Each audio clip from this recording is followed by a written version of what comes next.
Mesdemoiselles et messieurs, bonjour et bienvenue. Merci de votre fidélité à la RTS3. Je suis très heureux de vous retrouver pour vous présenter votre émission Tribune artistique et littéraire, une émission dédiée en grande partie aux élèves en classe de terminale, mais également à tous les amoureux et passionnés de littérature, de philosophie et également d'histoire.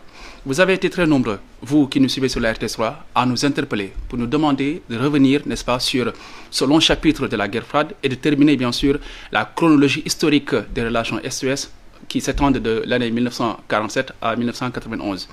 Et fidèle à notre devise « Le public, notre raison d'être », nous avons jugé nécessaire et opportun de satisfaire votre doléance. Et c'est la raison pour laquelle aujourd'hui, nous revenons sur la guerre froide avec nos invités qui étaient parmi nous la dernière fois. Il s'agit bien sûr de M. Djonkunda Wali. M. Wali, bonjour. Bonjour, monsieur. Merci de revenir sur la RTS3. Plaisir partagé. Nous sommes très honorés de vous recevoir pour la deuxième partie de cette rubrique, n'est-ce pas, qui va aborder les questions, plutôt les relations internationales de l'année 1947 en 1991. Inch'Allah. Notre deuxième invité, à ma gauche, il s'agit de M. Omar Sissé. M. Sissé, bonjour.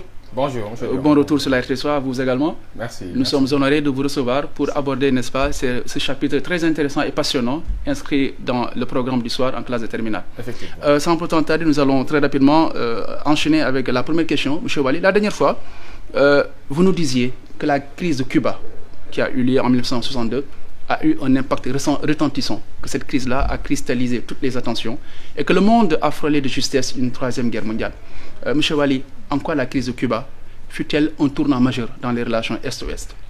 Voilà, merci beaucoup, monsieur Nyong. Je vous permettrai également de saluer les téléspectateurs de la RTS3 et salutations renouvelées à mon frère et collègue, monsieur Sissé, à qui nous partageons cette discipline ensemble. Et c'est l'occasion également donc de souhaiter un bon ramadan à tous les fidèles musulmans et un bon carême également à nos frères et sœurs chrétiens. Et merci encore une fois pour cette deuxième invitation sur la RTS3 pour aborder cette lancinante question, cette passionnante question. Absolument. Que constituent les relations Est-Ouest de 1947 à 1991. Et quand vous me demandez la question de savoir l'impact bien sûr de la crise des fusées de Cuba de 1962 sur l'issue des relations internationales, je dirais que la crise des fusées de Cuba est une crise qui a cristallisé toutes les attentions. Absolument. Parce que c'est une crise qui a failli conduire le monde vers l'apocalypse nucléaire, où déjà un bombardement ou l'éclatement donc d'une crise d'une telle envergure risquerait bien sûr donc de plonger l'humanité tout entière vers les décombres, ce qui n'était pas du tout souhaitable. Et fort heureusement, à l'issue des négociations qui ont